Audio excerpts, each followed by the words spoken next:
എല്ലാവർക്കും നമസ്കാരം. ഞാൻ ശ്രീ വിശാഖ് വി എൻ്റർടൈൻമെൻറ്റ് എന്ന നമ്മുടെ യൂട്യൂബ് ചാനലിലേക്ക് ഏവർക്കും സ്വാഗതം. അപ്പോൾ ഇന്ന് എൻ്റെ കൂടെയുള്ളത് നമ്മുടെ മഹേന്ദ്രയുടെ ഏറ്റവും പുതിയ വാഹനമാണ്. താർ റോക്സ് എന്ന വാഹനമാണ് ഇന്ന് നമ്മൾ കൊണ്ടുവന്നത്. അപ്പോൾ ഒരുപാട് സ്ഥലങ്ങളിൽ വീഡിയോസും കാര്യങ്ങളും എല്ലാം വന്നു. അപ്പോൾ എല്ലാവരും ഫുൾ ഓപ്ഷനൊക്കെ ആയിരിക്കും ചെയ്തത്. ഞാൻ ഇതിൻ്റെ ഒരു മിഡ് വേരിയൻറ്റ് ഞാൻ കുറേ വട്ടം ചോദിച്ചു വന്നോ. അപ്പോൾ ഈ കിടക്കുന്നത് ഒരു മിഡ് വേരിയൻറ്റ് വാഹനമാണ്, ഫുൾ ഓപ്ഷൻ അല്ല നമ്മൾ എടുത്തിട്ടുള്ളത്. അപ്പോൾ ഞാനൊരു ബേസാണ് ഉദ്ദേശിച്ചത്, അല്ല ഒരു സെക്കൻഡ് വേരിയൻറ്റ്. പക്ഷേ അത് വന്നിട്ടില്ല, അത് ഉടനെ തന്നെ വരുന്ന സമയത്ത് തന്നെ നമ്മൾ വീഡിയോസ് ചെയ്തിടും. ഇതിൻ്റെ വേരിയൻസിലേക്ക് വരാം. അപ്പോൾ ഇത് നമ്മൾ പറഞ്ഞു കഴിഞ്ഞാൽ ഇതൊരു ഫോർത്ത് വേരിയൻ്റായിട്ട് നമുക്ക് പറയാം. ആ വേരിയൻസ് ജസ്റ്റ് ഒന്ന് പറഞ്ഞു തരാം. MX1 എന്നതാണ് ഏറ്റവും ബേസ് മോഡൽ, MX3 എന്നത് നമുക്ക് സെക്കൻഡ് വേരിയൻ്റായിട്ട് പറയാം, AX3 ലക്ഷറി എന്നത് തേർഡ് വേരിയൻ്റായിട്ട് പറയാം, MX5 എന്നത് നമുക്ക് ഫോർത്ത് വേരിയൻ്റായിട്ട് പറയാം. അതുപോലെ തന്നെ AX5 ലക്ഷറി അഞ്ചാമത്തെ വേരിയൻ്റായിട്ട് വരും, AX7 ലക്ഷറി ഏറ്റവും ടോപ്പ് എൻഡായിട്ട് വരും. അപ്പോൾ നമ്മൾ ഇന്ന് എടുത്തിട്ടുള്ളത് MX5 എന്ന് പറയുന്നൊരു വേരിയൻ്റാണ്, അതായത് മിഡ് വേരിയൻ്റാണ് ഇന്ന് നമ്മൾ എടുത്തിട്ടുള്ളത്. അപ്പോൾ ഇതിനൊരു മിഡ് വേരിയൻ്റായിട്ട് പറയാൻ പറ്റുന്ന കാര്യം, ഒരുവിധം എല്ലാ ഫീച്ചേഴ്സും ഈ ഒരു വാഹനത്തിനകത്തുകൊണ്ട് ഒരു കാര്യങ്ങളും നമ്മൾ എക്സ്ട്രാ ചെയ്യേണ്ടതായിട്ട് വരുന്നില്ല. എല്ലാ കാര്യങ്ങളും ഈ ഒരു വാഹനത്തിനുള്ളിലുണ്ട്. അപ്പോൾ ഇതിൻ്റെ പ്രത്യേകതകൾ, നമുക്ക് ഈ ഒരു വാഹനം നമുക്ക് ഡീസലിലുണ്ട്, അതേപോലെ തന്നെ പെട്രോൾ ഓപ്ഷനിൽ നമുക്ക് വരുന്നുണ്ട്. ഡീസലിൽ നമുക്ക് മാനുവൽ ഓപ്ഷൻ അവൈലബിൾ ആണ്, ഓട്ടോമാറ്റിക് ഓപ്ഷൻ അവൈലബിൾ ആണ്. അതേപോലെ തന്നെ പെട്രോളിൽ നമുക്ക് മാനുവൽ ഓപ്ഷൻ അവൈലബിൾ ആണ്, അതുപോലെ തന്നെ ഓട്ടോമാറ്റിക് ഓപ്ഷൻ നമുക്ക് അവൈലബിൾ ആണ്. ഏറ്റവും ബേസിലേക്ക് നമ്മൾ വന്നു കഴിഞ്ഞാൽ നമുക്ക് മാനുവൽ മാത്രമേ ലഭിക്കുകയുള്ളൂ, നമുക്ക് അതിനകത്ത് ഓട്ടോമാറ്റിക് നമുക്ക് ലഭിക്കില്ല. ഏറ്റവും ബേസിൻ്റെ പ്രൈസ് ജസ്റ്റ് ഞാൻ പറഞ്ഞുതരാം. പലയിടത്തും നിങ്ങൾ പ്രൈസുകൾ കേട്ട് കാണും, അതെല്ലാം എക്സ്ഷോറൂം പ്രൈസ് ആയിരിക്കും നിങ്ങൾ കേട്ടത്. ഓൺ റോഡ് എന്താണ് എന്നുള്ളൊരു ആകാംക്ഷ കാണും എല്ലാവർക്കും. ഇപ്പം നമ്മൾ പറഞ്ഞു ഏറ്റവും ബേസ് ചെയ്ത MX1 എന്നതാണ്. അപ്പോൾ ഈ ഒരു MX1ൻ്റെ ഏറ്റവും ബേസ് മോഡൽ ഓൺ റോഡ് വരുന്നത് പെട്രോൾ മാനുവലിൽ 15,84,000 അതിൻ്റെ വീഡിയോസ് എനിക്കൊന്ന് 1-2 ചാനലിൽ കിടപ്പാണ്, ഹിന്ദിയിലൊക്കെയാണ് തോന്നുന്നു. എനിക്കൊന്ന് നെക്സ്റ്റ് ഒന്ന് സെർച്ച് ചെയ്ത് നോക്കിയാൽ നിങ്ങൾക്ക് കാണാൻ പറ്റും അതിൻ്റെ വീഡിയോസൊക്കെ. 1584 വാഹനത്തിൻ്റെ ഡീസൽ മാനുവൽ 17 ലക്ഷം, 17,06,000 17 ലക്ഷം ഒന്ന് കൂട്ട്, 17 ലക്ഷവും നമുക്ക് ഓൺ റോഡ് പ്രൈസ് വരുന്നുണ്ട്. അപ്പോൾ ഇന്ന് നമ്മൾ എടുത്തിട്ടുള്ള വേരിയൻ്റ് ഏതാണ്? MX5 എന്നതാണ് ഇന്നത്തെ നമ്മുടെ വേരിയൻ്റ്. ഇതിൻ്റെ പ്രൈസ് വരുന്നത് പെട്രോളിലുണ്ട്, പെട്രോളും ഡീസലും ഉണ്ട്, അതിൽ തന്നെ മാനുവൽ ഓട്ടോമാറ്റിക് ഉണ്ട്. അപ്പോൾ പെട്രോൾ മാനുവൽ ആണെങ്കിൽ 20,38,000 ഓൺ റോഡ് വരുന്നു. പെട്രോൾ ഓട്ടോമാറ്റിക് ആണെങ്കിലോ 22,25,000 ഓൺ റോഡ് പ്രൈസ് വരുന്നു. ഇനി ഡീസൽ മാനുവൽ ആണെന്നുണ്ടെങ്കിൽ 21 ലക്ഷം ഓൺ റോഡ് വരുന്നു. ഇപ്പോൾ ഡീസൽ ഓട്ടോമാറ്റിക് ആണെങ്കിലോ 22,84,000 വാഹനത്തിന് ഓൺ റോഡ് പ്രൈസ് വരുന്നു. ഇത്രയുമാണ് ഈ ഒരു വാഹനത്തിൻ്റെ ബേസിക് ആയിട്ട് പറയുന്നത്. അപ്പോൾ വേരിയൻസ് ഏതൊക്കെയാണെന്ന് നമ്മൾ പറഞ്ഞു, അതേപോലെ തന്നെ പ്രൈസ് എത്രയാണെന്നുള്ളത് ഞാൻ പറഞ്ഞു. ഏറ്റവും പ്രധാനപ്പെട്ട ഘടകം എന്നുള്ളത് പ്രൈസാണ്. ഇതിൻ്റെ പ്രൈസ് എത്രയാണ്? Petrol manual 20,38,000, diesel manual 21,000. അത് നിങ്ങളുടെ ഇഷ്ടമാണ്, ഡീസൽ വേണം പെട്രോൾ വേണം ചൂസ് ചെയ്യുക. ഏറ്റവും ബേസിൻ്റെ പ്രൈസ് ഞാൻ പറഞ്ഞു 15,84,000 പെട്രോൾ മാനുവലും, ഡീസൽ മാനുവൽ 17. ഏകദേശം എനിക്കൊന്ന് 1,01,15 ആ റേഞ്ചിലാണ് ഡീസലും പെട്രോളും തമ്മിലുള്ള പ്രൈസ് വ്യത്യാസം. അപ്പോൾ ഇതിലേക്ക് വരാം. അപ്പോൾ ഇത് വാഹനം നോക്കുന്ന സമയത്ത് ഒരു വൈറ്റ് കളർ വാഹനമാണ്. അത്യാവശ്യം നല്ല രീതിയിൽ ഫീച്ചേഴ്സും കാര്യങ്ങളും എല്ലാം ഈ ഒരു വാഹനത്തിനുള്ളിൽ കമ്പനി നൽകിയിട്ടുണ്ട്. പ്രത്യേകിച്ച് ഒരു കാര്യങ്ങളും നമ്മുടെ ഈ ഒരു വാഹനത്തിനുള്ളിൽ നമ്മൾ ആഡ് ചെയ്യേണ്ടതായിട്ട് വരുന്നില്ല. ആ ഒരു ഫ്രണ്ട് ലുക്കൊക്കെ നോക്കുന്ന സമയത്ത് നമുക്ക് ആ ഒരു താറിൻ്റെ ആ ഒരു സാമ്യതയൊക്കെ നമുക്ക് തോന്നും. പിന്നെ കുറച്ച് വ്യത്യാസങ്ങളൊക്കെ വരുന്ന ആ ഗില്ലിൻ്റെ ഒരു വ്യത്യാസം വരുന്നുണ്ട്. അതുപോലെ ലാമ്പിലേക്കൊക്കെ വരുന്ന സമയത്ത് നമുക്ക് ആ ഒരു LED ടൈപ്പിലേക്ക് വന്നു. അതുപോലെ തന്നെ DR നമുക്ക് അവൈലബിൾ ആണ്. ഇതൊക്കെ നമ്മൾ താറിനകത്ത് പലരും ആഫ്റ്റർ മാർക്കറ്റ് കൊണ്ട് ചെയ്യുന്നതൊക്കെ നമ്മൾ കണ്ടിട്ടുണ്ട്. ഇതിപ്പോൾ കമ്പനി തന്നെ അത് വന്നു. DR വന്നാലും നമ്മളതൊരു LED തന്നെയാണ് അവർ നൽകിയിട്ടുള്ളത്. ഫോഗ് ലാമ്പ് വന്നാലും അതും നമുക്ക് LED തന്നെയാണ് വന്നിട്ടുള്ളത്. അപ്പോൾ അതിൻ്റെ പ്രത്യേകത കുറച്ചുകൂടി വിസിബിലിറ്റി ഒക്കെ നമുക്ക് രാത്രി സമയത്ത് കിട്ടും, LED ആയതുകൊണ്ട് തന്നെ. പിന്നെ ഫ്രണ്ടിൽ പാർക്കിംഗ് സെൻസേഴ്സ് ആഡ് ചെയ്തിട്ടുണ്ട്, അത് നല്ലൊരു കാര്യം തന്നെയാണ്. ഫ്രണ്ടിൽ പാർക്കിംഗ് സെൻസേഴ്സ് നമുക്ക് ആവശ്യമില്ല എന്നുണ്ടെങ്കിൽ നമുക്കത് ഓഫ് ചെയ്യാനുള്ള ഓപ്ഷൻ നമുക്ക് അവൈലബിൾ ആണ്. അകത്ത് തന്നെ ഒരു സ്വിച്ച് നൽകിയിട്ടുണ്ട്, അത് ഞാൻ കാണിച്ചു തരാം അകത്തോട്ട് ചെല്ലുന്ന സമയത്ത്.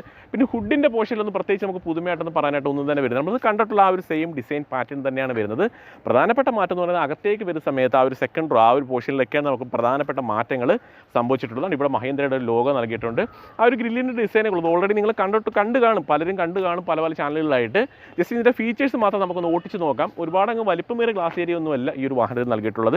നിങ്ങൾക്കറിയാം അതെങ്ങനെയാണ് നൽകിയിട്ടുള്ളത് എന്നുള്ളത്. അപ്പോൾ നമുക്ക് ഇവിടുന്ന് സൈഡിലേക്ക് വരാം. അപ്പോൾ സൈഡിലേക്ക് ഒരു സമയത്ത് നമുക്ക് ഇതാണ് നമ്മുടെ വാഹനത്തിൻ്റെ സൈഡ് പ്രൊഫൈൽ. അത്യാവശ്യം ഗാംഭീര്യമൊക്കെ നമുക്ക് ആ ഒരു സൈഡ് പ്രൊഫൈൽ കാണാനായിട്ട് സാധിക്കുന്നുണ്ട്. ഇതിൻ്റെ ലെങ്ത് വിത്തൊക്കെ ജസ്റ്റ് ഒന്ന് പറഞ്ഞു തരാം. 4,428 mm ലെങ്തും 1,870 mm വിക്തും 1,923 mm ഹൈറ്റും 2,850 mm ഈ ഒരു വാഹനത്തിന് വരുന്നുണ്ട്. അപ്പോൾ നമുക്ക് മോശമില്ലാത്ത രീതിയിൽ ഗ്രൗണ്ട് ക്ലിയറൻസ് ഒക്കെ നമുക്ക് അവൈലബിൾ ആണ്. സൈഡ് സ്റ്റെപ്പ് നൽകിയിട്ടുണ്ട്, അതായത് അക്സസറീസ് ആയിട്ട് ചെയ്യേണ്ട ആവശ്യം വരുന്നില്ല. കുറച്ച് ഹൈറ്റുള്ള വാഹനം ആയതുകൊണ്ട് തന്നെ അത് നമുക്ക് അവൈലബിൾ. അതുപോലെ തന്നെ ഇതിനകത്ത് 4x4 നമുക്ക് അവൈലബിൾ ആണ്, അത് ഞാൻ പറഞ്ഞത്. പക്ഷേ ഈ കിടക്കുന്നത് 4x4 ഒന്നുമല്ല, ഇത് ഡീസൽ ഓട്ടോമാറ്റിക്കാണ് ഈ ഒരു വാഹനം നമുക്ക് കിടക്കുന്നത്. അതുകൊണ്ട് ഇവിടെ നമുക്ക് ആ ഒരു താർ റോക്സ് എന്നൊരു ബാഡ്ജിങ് ഇവിടെയായിട്ട് നൽകിയിട്ടുണ്ട്. അലോയിൻ്റെ ഡിസൈനും കാര്യങ്ങളൊക്കെ കൊള്ളാം, ബ്ലാക്കും. അതുപോലെ തന്നെ അതിൽ തന്നെ ഒരു ലൈറ്റുള്ള കളർ തീമാണ് അതിൽ നൽകിയിട്ടുള്ളത്. മഹേന്ദ്രയുടെ ലോഗോ ഇവിടെയായിട്ട് പ്ലേസ് ചെയ്തിട്ടുണ്ട്. ഇതിൻ്റെ ടയർ സൈസിലേക്ക് നമ്മൾ വരുന്ന സമയത്ത് 18 ഇഞ്ചാണ് ഇതിൻ്റെ ഒരു ടയർ സൈസ് വരുന്നത്. ടോപ്പ് എൻഡിലൊക്കെ എനിക്ക് വരുമ്പോൾ എനിക്കൊന്ന് 19 ഇഞ്ചിലേക്ക് പോർഷനിലേക്ക് വരുന്നുണ്ട്. അതിൻ്റെ ഒരു ടയർ സൈസ് പറഞ്ഞാൽ 255/65 R16 ആണ്, സോറി R18 ആണ് ഇതിൻ്റെ ടയർ പ്രൊഫൈൽ. അതായത് 18 ഇഞ്ച് ടയറാണ് ഈ ഒരു വാഹനത്തിൽ നൽകിയിട്ടുള്ളത്. അത്യാവശ്യം നല്ല പ്രൊഫൈൽ നൽകിയിട്ടുള്ള ടയർ തന്നെയാണ്. ഫ്രണ്ടിൽ മാത്രം നമുക്ക് ഡിസ്ക് ബ്രേക്ക് വരുന്നുള്ളൂ. റിയർ സൈഡിൽ നമുക്ക് ഡിസ്ക് ബ്രേക്ക് നമുക്ക് അവൈലബിൾ അല്ല. എന്നാൽ ഈ ഒരു പോർഷനിലേക്ക് വെച്ചാൽ ബ്ലാക്ക് ഫിനിഷിൽ തന്നെയാണ് നൽകിയിട്ടുള്ളത്. അവിടെ തന്നെ ടേൺ ഇൻഡിക്കേറ്റർ പ്ലേസ് ചെയ്തിട്ടുണ്ട്. നമ്മൾ ആ ഒരു താറിലൊക്കെ കണ്ട ആ ഒരു സെയിം മിറർ തന്നെയാണ് ഈ ഒരു വാഹനത്തിൽ നമ്മൾ കമ്പനി നൽകിയിട്ടുള്ളത്. ഏറ്റവും ടോപ്പിൽ എൻഡിലേക്ക് നമ്മൾ പോകുന്ന സമയത്ത് 360 ഡിഗ്രി ക്യാമറ നമുക്ക് അവൈലബിൾ ആണ്. അത് ഞാൻ എടുത്തു പറഞ്ഞേക്കാം. പിന്നെ ഡോറൊക്കെ അത്യാവശ്യം വലുപ്പത്തിൽ തന്നെ അവർ ചെയ്തിട്ടുണ്ട്. ഇവിടെ നമുക്ക് പ്രത്യേകിച്ച് അങ്ങനെ പുതുമയായിട്ട് നമുക്കൊന്നും പറയേണ്ട കാര്യമൊന്നുമില്ല. ഒരുവിധം എല്ലാവരും കണ്ടിട്ടുള്ള ആ ഒരു സെയിം വാഹനം തന്നെയാണ്. ടോപ്പിലേക്ക് ഒരു ഹാർഡ് ടോപ്പ് തന്നെയാണ് നൽകിയത്. സോഫ്റ്റ് ടോപ്പോ കാര്യങ്ങളൊന്നും നമുക്ക് നൽകിയിട്ടുള്ളത്. 5 ഡോറിലേക്ക് വന്നു ഈ വാഹനം. അത് തന്നെയാണ് ഇതിൻ്റെ ഏറ്റവും വലിയ ഹൈലൈറ്റ് എന്ന് പറയുന്നത്. റിയർ സൈഡിലെ ആ ഒരു ഡോർ ഹാൻഡിൽ വരുന്നതാണ് ഈ ഒരു പോർഷനിലേക്കാണ് അത് നൽകിയിട്ടുള്ളത്. ആ ഒരു ടോപ്പിൽ ഈ ഒരു പോർഷനിലാണ് നൽകിയിട്ടുള്ളത്. ഫ്രണ്ടിലേക്ക് ഒരു സമയത്ത് ബ്ലാക്ക് ഫിനിഷുമാണ് അതിൻ്റെ ഒരു ഡോർ ഹാൻഡിൽ കമ്പനി നൽകിയത്. അപ്പോൾ വേറെ കാര്യങ്ങളൊന്നും ഈ ഒരു സൈഡ് പ്രൊഫൈലിൽ പറയേണ്ടതൊന്നുമില്ല.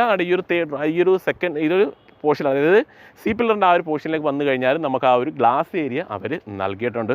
ഒരു വാഹനം മലകുന്ന പോലൊക്കെ ആ ഒരു ചിഹ്നമൊക്കെ അവിടെ നൽകിയിട്ടുണ്ട്. അപ്പോൾ അതൊക്കെ കൊള്ളാൻ നല്ല രസമുണ്ട്. ഇനി നമുക്ക് റിയർ സൈഡിലേക്ക് വരാം. ഇതാണ് നമ്മുടെ വാഹനത്തിൻ്റെ റിയർ സൈഡ്. ഇതിനകത്ത് റിവേഴ്സ് ക്യാമറ നമുക്ക് വരുന്നുണ്ട്. അതുകൊണ്ട് ഈ ഒരു പോർഷനിലേക്കാണ് അവർ റിവേഴ്സ് ക്യാമറ പ്ലേസ് ചെയ്തിട്ടുള്ളത്. കണ്ടോ, ആ താർ റോക്സിൻ്റെ ഒരു ബാഡ്ജിങ് വരുന്നുണ്ട്. ഇവിടെയായിട്ട് റിവേഴ്സ് ക്യാമറയും പ്ലേസ് ചെയ്തു.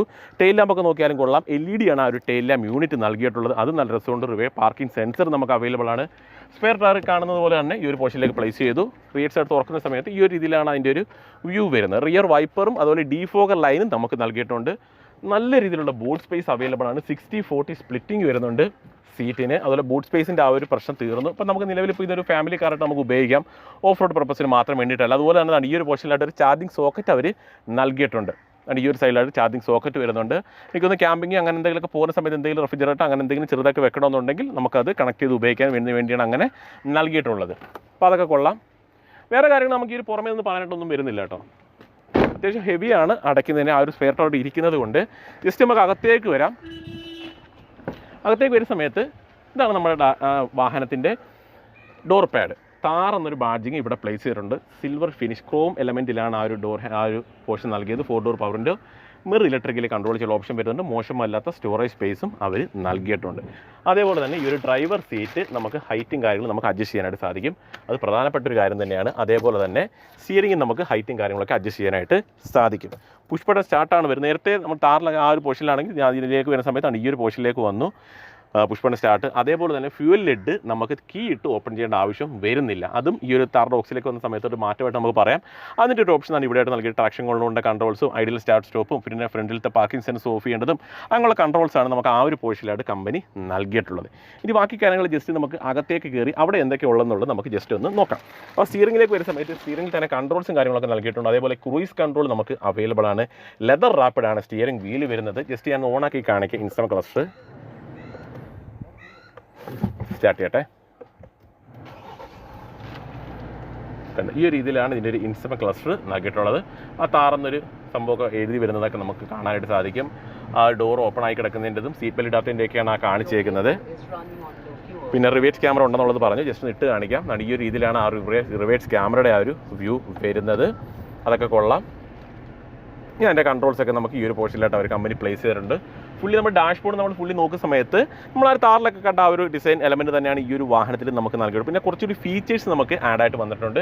ഒരു ഡാർക്ക് ഫിനിഷും അതുപോലെ ലൈറ്റ് കളറിൻ്റെ കോമ്പിനേഷനാണ് വരുന്നത്. ടോപ്പിൽ നമുക്ക് ആ ഒരു സെയിം രീതി തന്നെയാണ്. പിന്നെ ഈ ഒരു വാഹനത്തിൽ നമുക്ക് സൺറൂഫ് നമുക്ക് അവൈലബിൾ ആണ്. അത് നല്ലൊരു കാര്യമായിട്ട് നമുക്ക് എടുത്ത് പറയാനായിട്ട് പറ്റും. പിന്നെ ഈ ഒരു പോർഷനിലായിട്ട് നമുക്ക് ഗ്ലാസ് ഹോൾഡർ നൽകിയിട്ടുണ്ട്. 2 ലൈറ്റിൻ്റെ ഓപ്ഷൻ നൽകിയിട്ടുണ്ട്. വേറെ കാര്യങ്ങൾ നമുക്ക് ആ ഒരു പോർഷനിൽ പറയേണ്ടതൊന്നുമില്ല. ഓട്ടോമാറ്റിക്കായിട്ട് മാനുവലി നമ്മൾ അഡ്ജസ്റ്റ് ചെയ്യേണ്ട കാര്യമൊന്നും വരുന്നില്ല. ഈ ഒരു മിറർ ഓട്ടോ ഡിമ്മിങ് ആണ് നൽകിയിട്ടുള്ളത്. അവിടെ ഒരു മിററും കമ്പനി നൽകിയിട്ടുണ്ട്. ഈ ഒരു പോർഷനിലേക്ക് ഒരു സമയത്ത് ടിക്കറ്റ് ഹോൾഡറാണ് നൽകിയിട്ടുള്ളത്. അപ്പോൾ AC വേനലിന് ചുറ്റും നല്ലൊരു പിയാനോ ബ്ലാക്ക് ഫിനിഷൊക്കെ നൽകിയിട്ടുള്ളതായിട്ട് കാണാം. അതുകൊണ്ട് ഇവിടെ നമുക്ക് നൽകിയിട്ടുണ്ട്. പിന്നെ AC കൺട്രോൾസൊക്കെയാണ് താഴ്ഭാഗത്തായിട്ട് വരുന്നത്. ഇപ്പോൾ ഒരു പാസഞ്ചർ എയർ ബാഗ് ഓഫ് ചെയ്യേണ്ടത് ഓപ്ഷനൊക്കെ നമുക്ക് ഇവിടെ ഈ ഒരു പോർഷനായിട്ട് നൽകിയിട്ട് ഡ്രൈവ് മോഡുകൾ നമുക്ക് അവൈലബിൾ ആണ്. ഹസാർഡിൻ്റെ ഡ്രൈവ് മോഡ് ജസ്റ്റ് ഒന്ന് ഓൺ ആക്കി നോക്കാം എന്താണ് കാണിക്കുന്നത് എന്നുള്ളത്. അതുകൊണ്ട് ഈ ഒരു രീതിയിലാണ് ഡ്രൈവ് മോഡുകൾ കാണിച്ചിട്ടുള്ളത്. ടയർ പ്രഷർ മോണിറ്റർ സിസ്റ്റം ഒക്കെ നമുക്ക് അവൈലബിൾ ആണ്. വയർലെസ് ചാർജിങ് നമുക്ക് നൽകിയിട്ടുണ്ട്. അതേപോലെ C ടൈപ്പിൻ്റെ 15 വാട്ട്സിൻ്റെ ചാർജിങ് സോക്കറ്റാണ് നൽകിയത്. ഫാസ്റ്റ് ചാർജിങ് യൂണിറ്റ് കൂടി നോർമലി നൽകിയിട്ടുണ്ട്. അത്യാവശ്യം സ്പേസും കാര്യങ്ങളൊക്കെ നമുക്ക് അവൈലബിൾ ആണ്. ഇതാണ് നമുക്ക് ഈ ഒരു വാഹനത്തിൻ്റെ കീ നൽകിയിട്ടുള്ളത്. കണ്ടോ, ഈ ഒരു രീതിയിലാണ് ഇതിൻ്റെ കീ വരുന്നത്. അതും കൊള്ളാം. കീയൊക്കെ നല്ല രീതിയിൽ തന്നെ നൽകിയിട്ടുണ്ട്.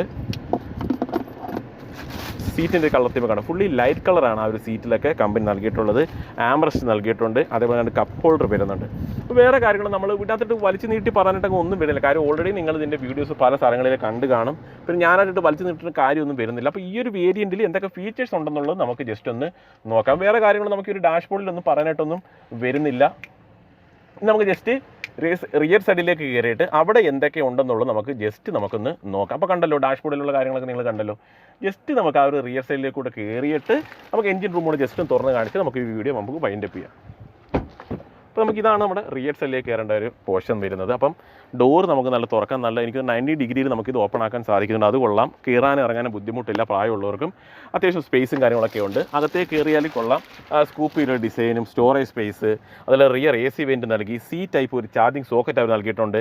ആ ഒരു സെൻറ്റർ ടണലൊന്നും ഒരുപാട് ഹൈറ്റോ കാര്യങ്ങളൊന്നുമില്ല. ഫ്ലാറ്റായിട്ട് കിടക്കുവാണ്. അത് നല്ലൊരു കാര്യം തന്നെ. കണ്ടോ, ഫ്ലാറ്റായിട്ട് കിടക്കുന്നതുകൊണ്ട് ഇരിക്കാൻ നല്ല ബുദ്ധിമുട്ടൊന്നുമില്ല. നല്ല അടിപൊളിയായിട്ട് ഇരിക്കാം. ഇവിടെയും സ്കൂപ്പ് രീതിയിൽ തന്നെയാണ് ഡിസൈൻ ചെയ്തിട്ടുള്ളത്. അഡ്ജസ്റ്റബിൾ ഹെഡ് റെസ്റ്റ് അവർ നൽകിയിട്ടുണ്ട്. ആംബ്രസ്റ്റ് വരുന്നുണ്ട്. അതൊക്കെ കൊള്ളാം. നല്ല രസമുണ്ട്.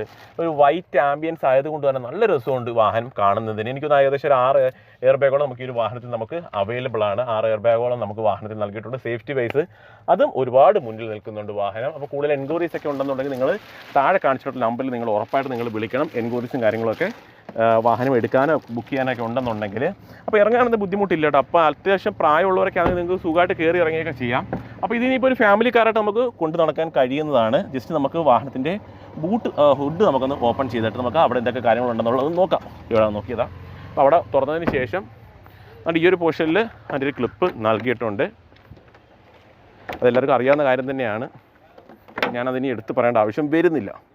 അപ്പോൾ നമുക്ക് ഈ ഒരു ഒന്ന് ഓപ്പൺ ചെയ്ത് വെക്കാം. നല്ല വെയിറ്റ് ആണ് കേട്ടോ സംഭവം. അപ്പോൾ ഓപ്പൺ ചെയ്ത് വെക്കാം. നമുക്കിനി എഞ്ചിനെ കുറിച്ചൊന്ന് പറഞ്ഞുതരാം. അപ്പോൾ ഞാൻ പറഞ്ഞു ഡീസലിലും പെട്രോളിലും നമുക്ക് അവൈലബിൾ ആണ്. ഇതിനകത്ത് ഒരുപാട് പവർ വേരിയേഷൻസ് ഒക്കെ വരുന്നുണ്ട് കേട്ടോ. എഞ്ചിനെ ഒരുപാട് കൺഫ്യൂഷൻ വരും. ഇപ്പോൾ പെട്രോൾ ആണെങ്കിൽ 2 ലിറ്റർ ആണ്, 4 സിലിണ്ടറാണ് വരുന്നത്.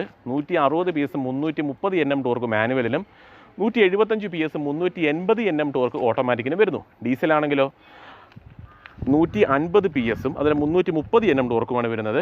ഓട്ടോമാറ്റിക് ആണെങ്കിൽ 150 PS ടോർക്കിൽ ചെറിയ വ്യത്യാസമുണ്ട്. 370 Nm ടോർക്കുമാണ് വരുന്നത്. അപ്പോൾ വേറെ കാര്യങ്ങളൊന്നും നമുക്ക് എഞ്ചിനെ കുറിച്ച് നമുക്ക് പറയേണ്ട ആവശ്യം ഒന്നും തന്നെ വരുന്നില്ല. അപ്പോൾ ഇൻസുലേഷൻ കാര്യങ്ങളൊന്നും നൽകിയിട്ടില്ല. അപ്പോൾ കണ്ടല്ലോ, ഇത്രയുമാണ് നമുക്ക് ഈ ഒരു വാഹനത്തിൻ്റെ വിശേഷങ്ങൾ. അപ്പോൾ ഒരുപാട് നമ്മളങ്ങ് കീറി മുറിച്ച് പറയേണ്ട ആവശ്യം ഒന്നും തന്നെ വരുന്നില്ല. ഓൾറെഡി പല സ്ഥലങ്ങളിലും വീഡിയോസൊക്കെ കണ്ടു കാണും. ഇത് ജസ്റ്റ് ഒരു മിഡ് വേരിയൻ്റ് ആയതുകൊണ്ട് എന്തൊക്കെ ഫീച്ചേഴ്സ് വരുന്നു എന്ന് കാണിക്കാൻ വേണ്ടി മാത്രം എടുത്തൊരു വീഡിയോ ആയിട്ട് കണ്ടാൽ മതി. ഇതിനെ ടെസ്റ്റ് ഫുൾ ഓപ്ഷൻ വണ്ടിയുടെ ഒരു ടെസ്റ്റ് ഒക്കെ ആയിട്ട് നമുക്ക് വീഡിയോസ് നല്ല ഡീറ്റെയിൽ ആയിട്ട് നമുക്ക് ചെയ്യാം. ഇനി ഇതിൻ്റെ ഏതെങ്കിലും ഒരു മിഡ് വേരിയൻ്റ് ഒക്കെ വന്നു കഴിഞ്ഞാൽ അതിൻ്റെ വീഡിയോസ് നമുക്ക് ചെയ്തിടാം. അപ്പോൾ താഴെ കാണുന്ന നമ്പറിൽ വിളിച്ചാൽ മതി. പോപ്പുലർ നമ്മൾ ഈ ഒരു വീഡിയോ ചെയ്തേക്കാം. പ്രിൻസിനെ വിളിച്ചാൽ മതി. കൂടുതൽ ഡീറ്റെയിൽസ് പ്രിൻസ് നിങ്ങൾ പറഞ്ഞു തരും. അപ്പോൾ ഇത്രയുള്ള നമ്മുടെ ഇന്നത്തെ ഒരു വീഡിയോ. അപ്പോൾ ഇതേപോലെ ഉപകാരപ്പെടുന്ന ഒരു വീഡിയോ ആയിട്ട് നമുക്ക് അടുത്തൊരു ദിവസം വരാം. അത് നമ്മുടെ എല്ലാ കൂട്ടുകാർക്കും ബൈ.